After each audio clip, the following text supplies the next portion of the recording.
Imagine uma maratona em que no meio da prova, de uma forma inesperada, veio uma frente fria que causou uma chuva muito forte e acabou atrapalhando um pouco os competidores. Aí ao fim da prova, imagine um grupo de repórteres que chega e começa a entrevistar os competidores, tentando entender quais são os principais desafios que eles enfrentaram. E aí ao entrevistar o 10º colocado, o 10º colocado responde que a chuva foi super inesperada, que ele não tinha treinado para isso e justamente por isso que a 10ª colocação dele aconteceu, porque ele não soube lidar com a chuva. A chuva foi algo que atrapalhou muito. Mas ao entrevistar o primeiro colocado, o que ele responde é: olha, o que foi mais difícil foi lidar com a minha própria mente reclamando da chuva. Isso é só uma forma de ilustrar como duas pessoas podem ter mentalidades completamente diferentes. Uma delas tem uma mentalidade reativa e a outra tem a mentalidade proativa. Pessoas reativas são aquelas que sempre culpam as circunstâncias externas para tentar justificar o seu próprio sucesso, o seu próprio fracasso. Enquanto as pessoas proativas se responsabilizam pela forma como lidam com as circunstâncias externas. Elas deixam de focar naquilo que elas não têm controle e focam apenas naquilo que elas podem controlar. Justamente por isso os pensamentos normalmente de uma pessoa reativa é: vou tentar, não posso fazer nada, eu tenho que fazer, você arruinou meu dia. Enquanto os pensamentos de uma pessoa proativa são: vou fazer, vou verificar todas as alternativas, eu escolhi fazer, não vou deixar que nada me derrube. Então, para que você comece a controlar mais a sua mente e deixar de se preocupar com os fatores externos que você não tem controle, o hábito número 1 é: seja proativo. Agora para o hábito número 2, eu queria que você fizesse um exercício bem simples. Parece algo meio estranho, mas no fim do dia ele tem um impacto super positivo na sua vida, tá? Então imagina o seguinte, que você está num funeral, num cemitério, observando a lápide de uma pessoa que está para ser enterrada. Só que ao invés de ser outra pessoa, na verdade quem está ali dentro é você mesmo. E aí tem várias pessoas observando o funeral. A pergunta que você tem que se fazer é: por quais lembranças e contribuições você gostaria de ser lembrado lá no futuro? Olha, eu já queria deixar claro que esse não é um objetivo de vaidade, mas é algo muito mais pessoal, algo muito mais individual que te desafia a pensar em qual causa, propósito ou objetivo maior que você gostaria de realmente batalhar para alcançar na sua vida lá no futuro. Para que isso guie você como uma bússola, para que no dia a dia você persiga esse sonho. Por isso o hábito número 2 é: comece com o objetivo em mente. Para o hábito número 3, quando a gente pensa nas coisas que são as mais importantes na nossa vida, normalmente entram aqueles itens clássicos, né? Como a nossa família, os nossos amigos ou aquele projeto super especial que a gente gostaria de realizar.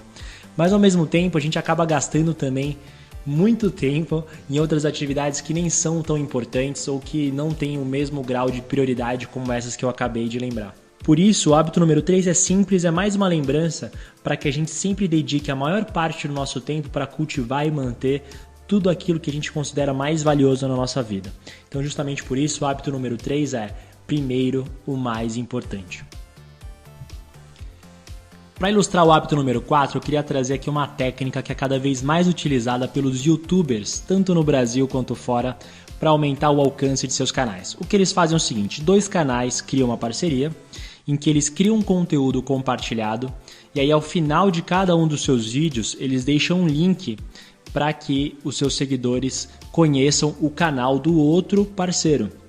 E aí o que acaba acontecendo é: ao invés deles estarem nessa mentalidade de escassez, que é uma mentalidade de competição, na qual cada um briga pelos seus próprios seguidores, eles fazem um exercício super simples em que os seguidores de cada um dos canais acabam conhecendo o outro canal respectivo. Então por isso o hábito número 4 é: pense, ganha, ganha. Agora para o hábito número 5, eu queria que você lembrasse das vezes que a área de telemarketing da sua operadora de celular te liga para te oferecer aquele super plano que você não tem o menor interesse. Normalmente eles te ligam, perguntam se você tem um minutinho, você diz que tem e eles vão lá e começam a vomitar um monte de informação. Às vezes falam 5 minutos seguidos sem nem respirar, repetindo um script que eles foram treinados. E eu comecei a pensar, quanto mais efetivos eles não poderiam ser se eles simplesmente começassem essas ligações com perguntas, né? Tentando entender antes de tudo qual que é o meu plano, quanto que eu gasto, quais são os meus interesses em melhorar meu plano. Se eles fizessem essas simples perguntas, eles simplesmente poderiam oferecer o plano que se encaixa perfeitamente dentro da minha necessidade. Mas no fim do dia eles não querem isso, né? Eles acabam ligando para 1 milhão de pessoas.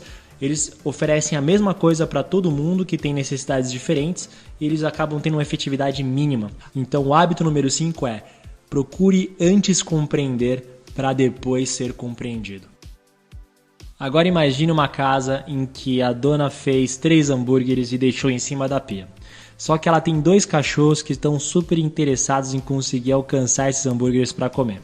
E aí o que acontece é que os 2 não têm a altura necessária para alcançar esses hambúrgueres.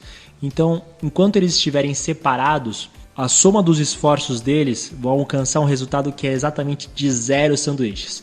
Mas a partir do momento em que eles juntam seus esforços para alcançar esse sanduíche e um sobe nas costas do outro, eles vão conseguir captar exatamente os 3 hambúrgueres. Eu sei que pode parecer um exercício meio besta, mas é uma forma lúdica de mostrar o que significa sinergia. Sinergia é sempre quando o resultado da união de 2 partes é maior do que a soma dessas partes separadas. Por isso, o hábito número 6 é sinergize. Imagina o seguinte agora: um homem está tentando cortar uma árvore há horas e horas com um facão que está cego. Então ele está lá tentando cortar e o progresso super devagar. Aí aparece uma pessoa que tem um pouquinho mais de conhecimento e fala: ô meu querido, por que você não amola essa faca que você vai conseguir cortar a árvore muito mais rápido? E aí o cortador de árvores vai lá e responde: olha, eu até faria isso, mas eu tô tão sem tempo que eu preciso cortar essa árvore o mais rápido que eu puder. Então essa é só uma alusão para mostrar como que no dia a dia a gente acaba fazendo a mesma coisa. A gente está tão focado em obter o resultado que a gente acaba esquecendo do instrumento que justamente é o único que faz a gente trazer esse resultado em primeiro lugar. Então, por exemplo, o nosso corpo. O nosso corpo é o maior instrumento que possibilita a gente a conseguir trabalhar 40, 50 horas por semana por muitos anos. Só que se a partir de algum momento a gente deixa de cuidar do corpo, se alimentando mal, deixando de se exercitar, deixando de cuidar da nossa saúde mental, vai ter algum momento lá no futuro que o nosso corpo vai quebrar e vai deixar de produzir os mesmos resultados que a gente produzia no passado. E justamente por isso o 7º e último hábito é: afine o seu instrumento. E esses foram os 7 hábitos das pessoas altamente eficazes por Stephen Covey.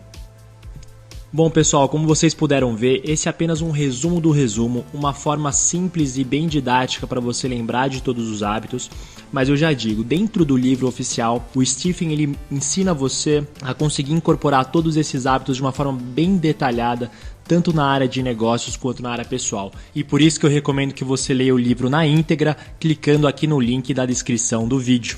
E é isso aí, se você quiser receber mais vídeos como esse toda semana, não esqueça de inscrever-se e a gente se vê em breve. Um abração!